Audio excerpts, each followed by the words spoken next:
One of the great friends of the National Day of Prayer Task Force is Congressman Louie Gohmert. He usually takes us all on a congressional tour, and I asked him why he didn't do that this year, and he said, "You have not because you asked not." So we'll be sure and do that next year. But Congressman Gohmert is serving his 6th term in the United States House of Representatives, and he proudly represents the 1st District of Texas. He is Vice Chair of the Judiciary Subcommittee on Crime, Terrorism, and Homeland Security. He is also Chairman of the Natural Resources Subcommittee on Oversight and Investigations. I love to hear him talk. He has a strong Texas accent, and I love Texans. So Louie, come up and stand in the gap for the legislature and tell us some of the needs that we can pray for.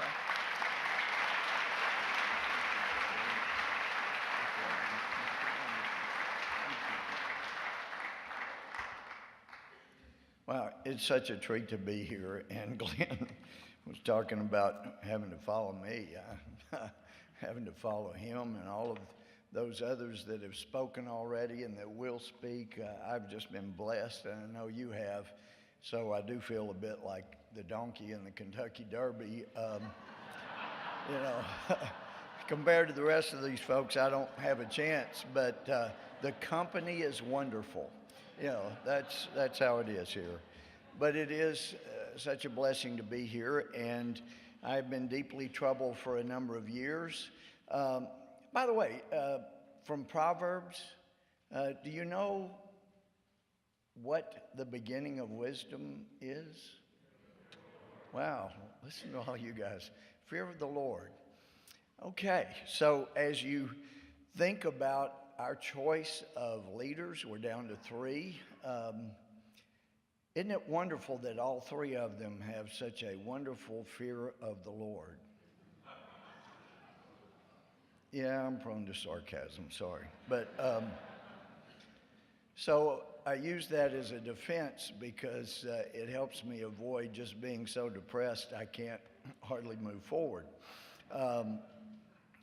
And Shirley, thank you for all you've done for the last 25 years, for the kind introduction. And I'm telling you, whether I'm asked or not, if you're part of the National Day of Prayer, I'll do a tour. We'll start at 10 or 11. I actually took like 20 or so people last night. And if anybody from Veritas hits a bad note, it's not their fault. I kept them out till like 1 this morning. But anyway.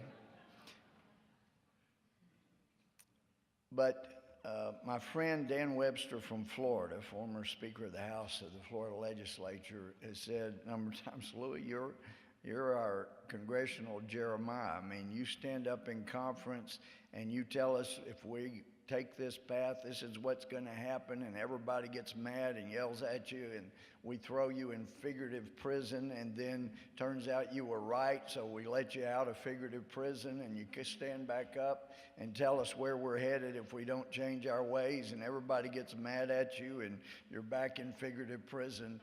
Well, that's not fun, guys. That's really not fun. But we're headed for trouble. And the thing is, it's not in the Bible, but it is true. Democracy ensures a people are governed no better than they deserve. So you pick any president we've had in your lifetime, and I can guarantee you, you may not have deserved them, but as a nation, we deserve the president we got at the time we got him, like it or not. You want a better president, then the people of America have to deserve a better president. And so we're headed for troubled times. And so I wanted to quickly do 2 things. One is to give you a little glimpse and insight into being in Congress, being a legislator. I was a judge, and sometimes that was easier. You didn't have to worry with 434 other people. You just called it like you saw it. you prayed for wisdom. And then Ted Poe, former judge, said, Louie, have you noticed that those of us that have been judges before seem to have less problem just calling them like we see them? Because, you know, when you sentence a man to death, you can't say, I'm so sorry, my court reporter's making me do this. It's not me. You just have to stand there or sit there and look people in the eye and call things the way the law requires you to call them. And it's not our job to legislate, but after 10 years on the bench, I felt the need to do that. So I want to give you a quick glimpse into the legislature, and then number two, encourage you with a piece of history as we pray. With regard to the legislature, I keep having, including many of you have asked me,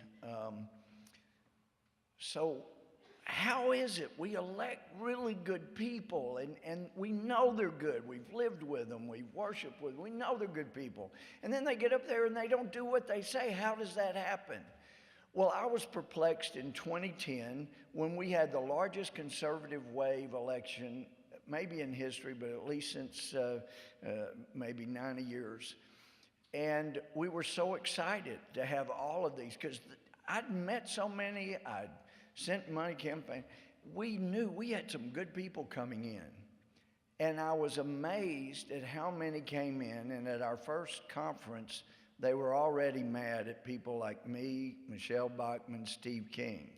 And it went back to the first time our speaker at the time, other leaders in Congress went to their districts, and they like to use the word special, amazing.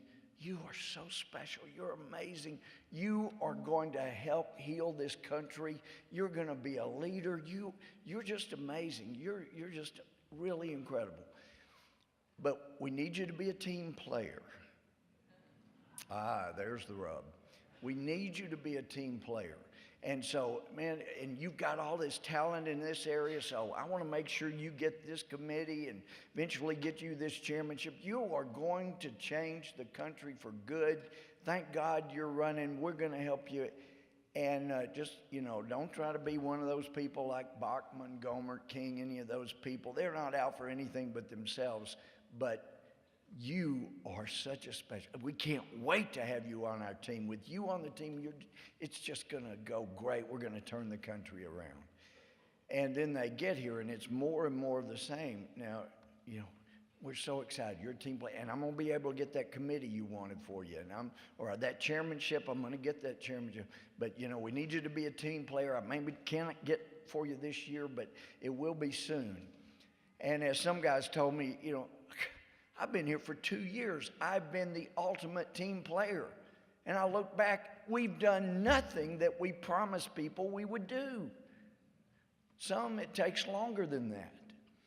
And what happens when they say, hey, wait, this is not what I ran to do. This is exactly the opposite, speaker or leader. This is the opposite of what I said I would do when I got elected.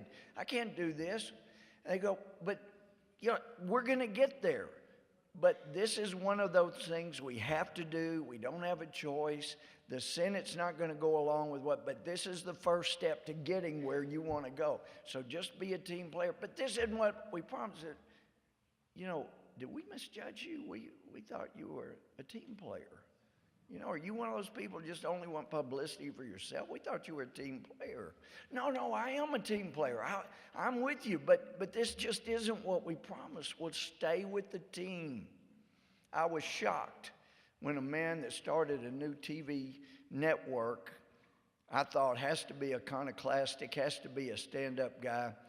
When I first met him a few years ago and complimented him and thanked him for all he had done, he said, well, I just want to say one thing. I wish you guys in the Republican Party in Congress would all get together on the same team. And I said, I do too. And he said, no, you're not understanding.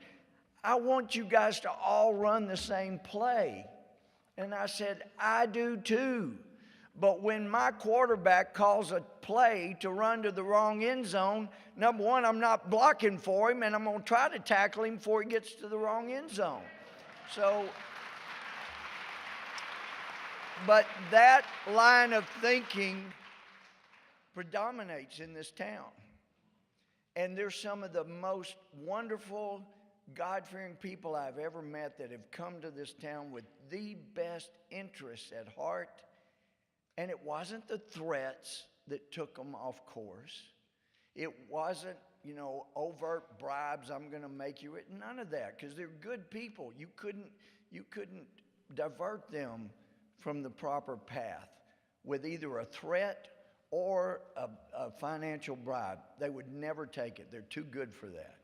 They love God, they love this country, and they wouldn't do that. But the team player, we want to be part of a team. But people have got to learn there is an ultimate God's team, and there is an ultimate judge. And just like John Quincy Adams argued in the old Supreme Court chamber across the street back in the 1830s when he thought he was losing the Amistad case, you can find it online, and he starts naming all the justices that had been there and died. Where are they? They'd gone to meet their judge. And the biggest question about their lives, and I hope and pray when they got there, they heard, "Well done, good and faithful servant, enter now into the joy of heaven." It's in his closing argument. That's right at the end. And he ultimately challenges them, basically, and in your face, do you want to send these Africans out of here in chains and bondage and then go meet your maker?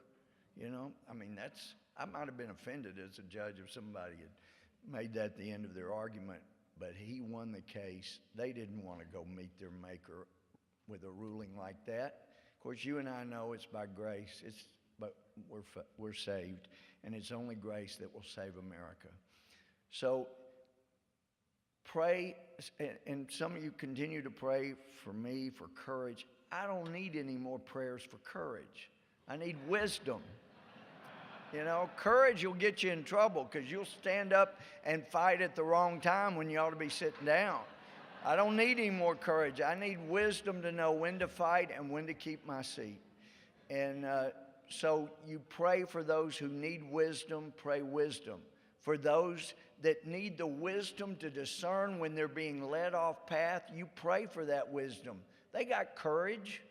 They're good people because of Jesus that lives in them. But they get pulled off track, trying to do the right thing and be a team player. So some of us, and I'm talking to myself here, that's one thing nice about it, I get to talk to myself. And my wife says, "Who are you talking to? If a man can't talk to himself, who can he talk to, But anyway, she hits me with that when she's in the bathroom, I'm in the shower. But and then I have to go read another James Dobson book to get back on track. But all right, Abraham Lincoln. And Steve Mansfield wrote a great book on Lincoln's struggle with God, came out in the last few years. Commend it to you. Lincoln started out in his early 20s as an infidel, bragged that he didn't believe in God. And Mansfield traces his steps. Many have. Doris Kearns Goodwin's Team of Rivals, a great book. A lot of good books about Lincoln. But by the time he became president, not only did he think there might be a God, he knew there was a God. And he knew that the only way that a homely-looking, tall, lanky guy that had to grow a beard to cover up part of his face, the only way he would ever get elected president of the United States was with God's assistance. And he believed God had a purpose for him, and that was to end slavery. And the reason that was on his heart was because he listened for about a year over and over and over to the sermons of John Quincy Adams on the House floor trying to preach to bring an end to slavery as a guy he'd befriended through correspondence William Wilberforce had done in England. Adams thought he was called by God to get that done. He didn't. He died in 1848 on the House floor, and he didn't get it done. But he materially affected the guy that did. So Lincoln's president. He believes the first thing he should do is end slavery. But states are already seceding, so he thinks, okay, I'm going to try to hold the Union together. And once I've done that, then I'll end slavery, because I know, as Adam said, God, we can't expect God to keep blessing America when we're putting brothers and sisters in chains. He won't. We got to stop it. Sound familiar to today? So he knows he got to stop that. 1862, not their youngest son, that was Tad, but Willie was 11 years old. And Willie got a little bit sick. They called in the White House physician. And I was talking to Dr. Rufus Fears. He's passed away now, but I love that man. Heritage Foundation constantly had him come speak to groups. I loved his love of history. And I loved to get together with him after he spoke, and we'd sit down and visit about history. But Dr. Fears said that the doctor came in and he said something like, oh, Willie'll be fine. Oh, he's fine. Something like that. Well, Willie died. And it sent Lincoln into deep, dark depression. He would sit alone in his room. But God can work things together for good that aren't good. I get tired of people saying, everything's good because God's in. No, everything's not good, but he can work it together for good for those who love him, called according to his purpose. So God used that, and he brings a preacher into Lincoln's life, and the preacher later said through their many discussions, Lincoln accepted Christ. He knew there was a God. He knew there was a God that was in control. Go read his second inaugural address in 1865, shortly before he was assassinated. He knew. But anyway, he blamed himself, right or wrong. I don't know that this is right, but he blamed himself. He said he believed God was punishing him because he didn't end slavery immediately. And he knew that was why he was called. This was what he believed, right or wrong. This is what he believed. And so he believed God was punishing him by taking Willie, and he grieved that that was his fault. Mary had emotional problems, and if they were simply, as the DSM would call them, personality disorders, that death of Willie probably drove her into deeper than simple personality disorders.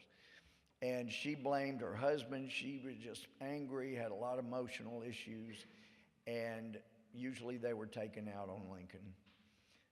So 1863, November, Lincoln was asked to go to Gettysburg and dedicate a battlefield where they had 51,000 casualties in one battle. Y'all, Vietnam, over all those years, we lost 58,000 American lives over all those years. 58,000 precious lives. Gettysburg, 51,000, one battle. He blamed himself. He's going to go dedicate the battlefield. Tad had a speech impediment. He was a spoiled brat. He would come busting into meetings, worrywart, bothered all the other cabinet members, but Lincoln loved him. He was the apple of his eye. He let him interrupt anywhere. And Tad got sick, sort of like Willie. Same physician came in. Dr. Fears said, whatever it was that first doctor said, he used the exact same words to Abraham and to Mary. Oh, he'll be fine. Whatever it was, the exact same words. Mary freaks out because now he's going to die. Just like, and you're going off to God knows where, and this is all your fault. We lost Willie because of you, and now we're going to lose Tad, and it's your fault. He's got to go get on a train.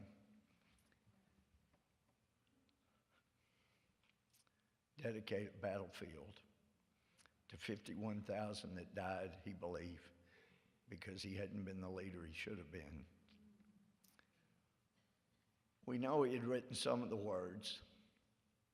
Dr. Fears said, you know why his speeches were so powerful? I said, they're just good. He said, he was reading the Bible every day. He wrote them like they were scripture. So he gets on the train. He's as deeply depressed as you could be without being psychotic. He prays. We know at least one of the interlineations he did on his speech was after the words, this nation, he added, under God. And he went to Gettysburg, and he gave a speech. He didn't have a good speaking voice, despite Bill O'Reilly's book saying otherwise. He didn't have a good speaking voice. People could hardly hear him. Most of them couldn't hear him. It wasn't until an editor asked for a copy of the speech, because he heard it might have been good, that he got that copy and went, wow. And that speech by many is judged to be the greatest speech ever written, ever given. We're in trouble. We had a great awakening that led to the revolution, that led to debauchery, that eventually led to another great awakening that led to the end of slavery. We didn't have a great awakening in the 20th century, and we hadn't had one in the 21st. And we're headed down. It's what happens. It always happens. People that, and maybe some of you say, God's in control, we don't have to worry. God was in control when Israel wanted a king, and he could have stopped them, but he gave them what they demanded. He was in control when Israel, the northern kingdom, wouldn't listen. 10 years after the warning, he let them go. 19 years after the warning to the southern kingdom of Judah and Jerusalem, he let them go. He was in control. Pastor in Denton, Tommy Nelson, said, just because God's in control doesn't mean he wants us to lean on our shovel and pray for a hole.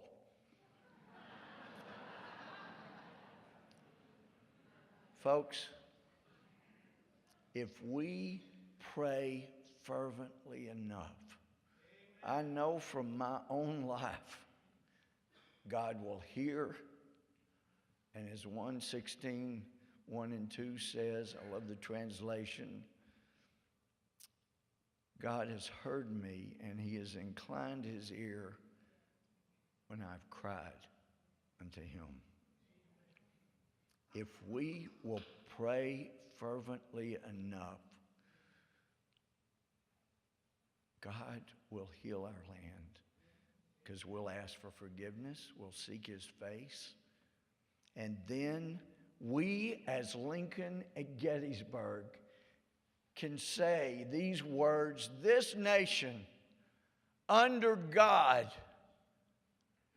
will have a new birth of freedom.